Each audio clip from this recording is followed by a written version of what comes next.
Hi guys, it's me Sof.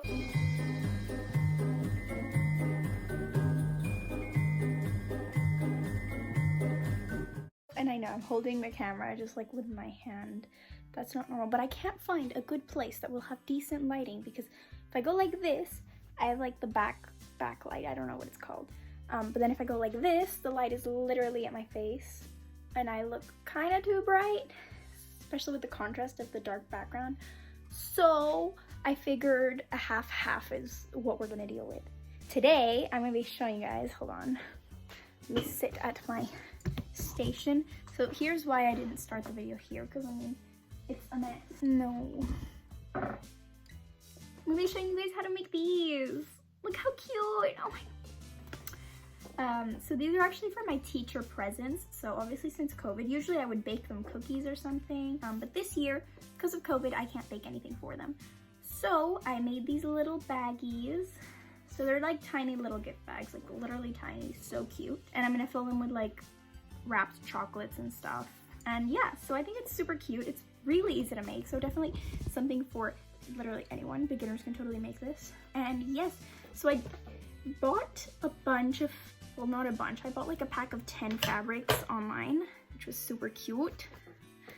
So it's just a bunch of Christmassy designs, and you get, I think it's a 25 centimeter square of fabric, so something like this. And if I cut it in half, it ends up being the perfect size to make one of these little baggies. So, okay, so as for the measurements, in case you don't have conveniently 25 by 25 squares. The measurement is 25, but I think the actual one that I measured was like 25.5. So I'm gonna go with 25, but obviously you can vary. It could be 26, it could be 30 if you want. I did 25 by 12 and a half. So that's just the measurement to get a little bag like this. There's so many tutorials on how to make like a bigger drawstring bag, or just the steps to making a drawstring bag, but not the measurements. So it was very difficult to find one that would make a simple, small drawstring bag. So I think it's gonna be very useful for you guys as well. I already have my pre-cut fabric. The one I'm gonna be showing you guys is this little pattern. It's so cute. It's definitely my favorite of like the pack of 10, which was difficult to choose. But this one's adorable. So it's just a simple red polka dot pattern with just says Merry Christmas. And look, Santa's like playing sports. So I'm giving this one to my math teacher who likes playing football and stuff. I thought that would really suit him, and it's super cute, super Christmassy. And yes, so since I already have my fabric cut out, we can continue. Once again, I think I mentioned this in my other sewing video, but if you do sewing a lot, I recommend you buy a rotary cutter. So this one was probably like 30 euros with the mat, which is a pretty good deal. And it saves so much time, but of course, good old dandy scissors, a pen, and a ruler works just fine. So now we're gonna move over to showing you what I'm actually gonna do to this fabric. We're first gonna start off by just simply doing a zigzag stitch all around the edges. This is just to prevent it from fraying on the inside. No one wants loose threads in their bag. That's just no. If you're like me, you don't have a serger, just use a simple zigzag stitch. I'll show you guys. If you do have a serger, I totally recommend doing that. That's probably way easier. And if not, if you have like zigzag shaped scissors, you know, like for little kids, I don't know if it'll cut fabric, but they're called pinking shears, and they will prevent your fabric from fraying as well. I don't have those, which is why I'm doing my zigzag stitch. But yeah, if you do have those, go ahead and use those right now. It'll probably save a bunch of time. But yeah, let's do the zigzag stitch.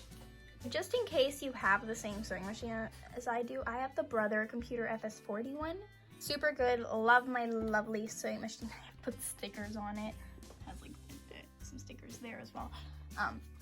The settings I'm gonna use is just that zigzag stitch, which is number 4. And I'm keeping these exact settings just as they are. So there's that. And taking my fabric very simply, and we're gonna just put it on the edge like that and sew a zigzag stitch. So I always want the needle to go outside the fabric, on the fabric, outside the fabric, on the fabric. It's okay if it's not perfect, but you always want it to go at least on the fabric. It doesn't have to go outside the fabric, if that makes any sense. So let's get started. And I'm gonna be backstitching, of course, always backstitch.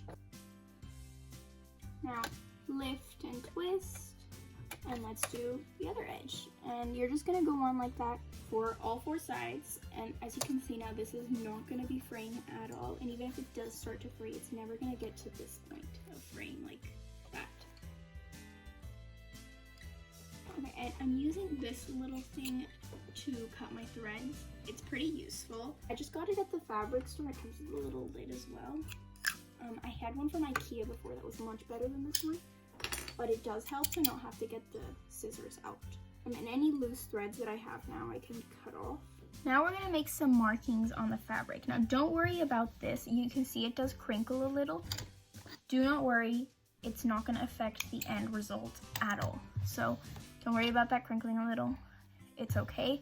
We're just gonna make our markings as best as we can. Now it's very simple. You only have to make 3 markings in total. So I'm gonna get my water-soluble pen. I definitely recommend getting one of these, but if you don't have one, I've used like a ballpoint pen the entire time until recently when I got this one. So if you only have a ballpoint pen, go ahead and use that. A pencil works too. Anything that writes. Now, super simple, I'm gonna get my ruler out.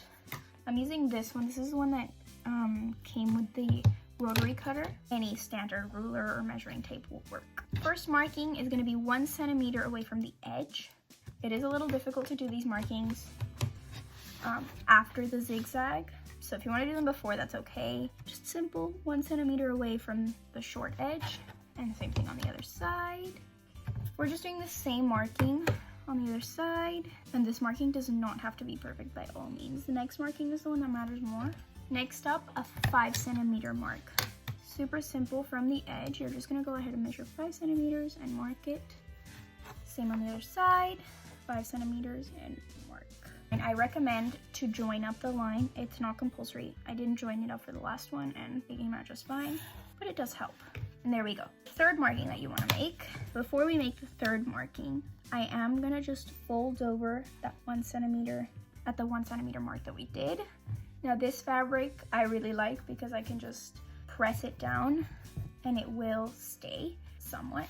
It will somewhat stay, but if you do have fabric that's thicker or that just doesn't work like this, you can iron it. You don't have to, but I recommend you do iron it if you can. I'm just lazy and prefer to just press it. It works anyways. So yes, now that I've pressed both my sides, the third marking that I'm gonna make is very simple. It's at the same side that I did that 5 centimeter marking, and it's just at where this folded edge finishes. So it's over here and over here. Very simple. So when you unfold it, it ends up being a 2 centimeter mark. So if you do want to be more specific, it's 2 centimeter mark. Next up, we can start sewing. So all you're gonna do is put these fabrics right sides together. I like to use crocodile clips, which are these little handy dandy things. Simple pins work too. And of course, you don't even have to keep these together. You can just hold them with your hand. These 2 sides you also want to if you feel like it. I'm not going to. I feel like it's fine since it's such a small, you don't have much of a chance of things moving around. We're simply gonna sew up to that second mark we did, the 2 centimeter one, which is right at the end of this fold. And from that 5 centimeter mark onwards. So I'm gonna be doing like a 1/4 inch seam allowance. So yeah, just 1, stop sewing, and 1. So we're gonna leave this gap right here. And yeah, so let's get sewing.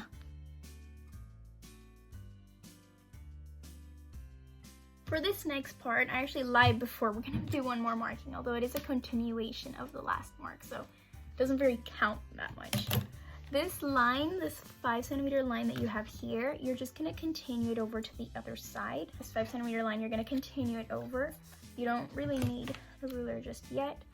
So do that marking and mark it just right there, and now I'm gonna join those 2 lines. Not a perfect line, but that's okay, look. And now you can just see we have that line all around the little pouch. Now 1 last thing, if you want to press, again, only if you want to, I do recommend it always, but I would press the seam open. It will make it easier for the last part. So if you can press that open, that's great. If you don't want to, that's okay. There we go. And I'm just gonna press it with my fingers. It seems to be working. And I'm just gonna do the same thing on the other side. Now we have those nice and open. I'm gonna turn this back out, just like that. And now, what we're simply gonna do is, you can see that 5 centimeter line that we did. All you're gonna do is match up this edge with that 5 centimeter line. So I'm gonna try to show you as best as I can. Just like that. And I'm gonna clip it with my crocodile clips. A little life hack, if you don't have crocodile clips, you can actually use binder clips. I used this for so long. And you're just gonna clip this all around. I'm probably only gonna do like 3 to 4 clips in total. Now, this next stitch is probably gonna be the most difficult stitch that you're gonna do, which just says a lot about this project and how simple it is. But all you're gonna do is just sew a line at the edge on the inside all around. So you can see more clearly once I'm at the sewing machine exactly what it is I'm gonna do. And then we're almost done. We're done with the sewing at least. There's just one last step after that. So let's go to the sew machine. Okay, so you can see here what it is I'm actually doing. I'm lining up this little line with the edge. It does help with keeping it as a straight line. So if you can find anything to line it up to, that's really great. And now we're just gonna sew that seam all around. Okay, now our bag is actually starting to look like a bag. So you can actually see that I did make that stitch visible. That's just personal preference. I kept it as a white stitch. You do want to keep it as a color that does match, preferably. Anyways, super cute. And now I get to pick out a nice little string, or don't use thread for this part. I'd recommend some string or twine or any sort of, I use this ribbon.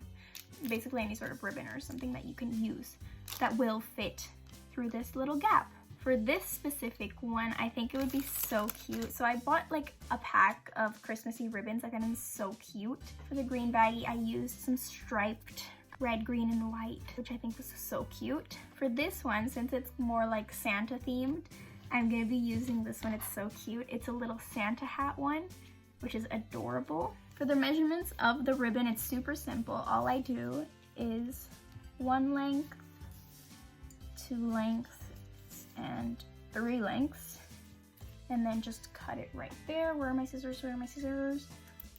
This next step is totally optional. You don't have to do it, but since I am using ribbon that will fray, what I'm doing is I'm just taking a lighter and gonna burn the edge off. You've probably seen this. Just like that. It's not very flammable. I don't find that there's much danger to doing this. It just prevents it from fraying. So basically all it does is melts the plastic. Oh, and I completely forgot, you actually need 2 of these. So 2 of the 3 lengths. And I'm just gonna do the exact same thing with the lighter with the other one, so. Sorry, you can't see my mom, so I just like, anyways. If you keep the lighter going for too long, it will end up burning the whole thing. So just be careful with that. I only keep it for like 3 seconds, as you can see. Next step is pretty easy. Shouldn't be super difficult. I always recommend you use a safety clip for this part. All I'm gonna do is clip this clip to the end of one of the ribbons.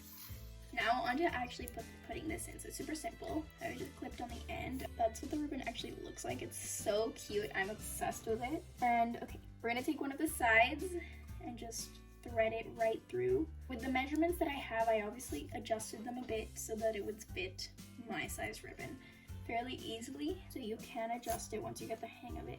And we're actually gonna keep going right through until it comes out the same side. So easy, there you go. And there's one side done. I like to make a little knot. It just avoids the ribbon from going back in and just getting lost in there. Now on the other side, so the opposite side of whatever you just did, you're gonna do the exact same thing. So it's actually super easy to thread a drawstring bag. Probably one of the easiest steps of this whole project. And then of course, I'm just tying these two with a simple knot. And that's it. That's literally how to sew a little tiny drawstring bag. I think it's just adorable.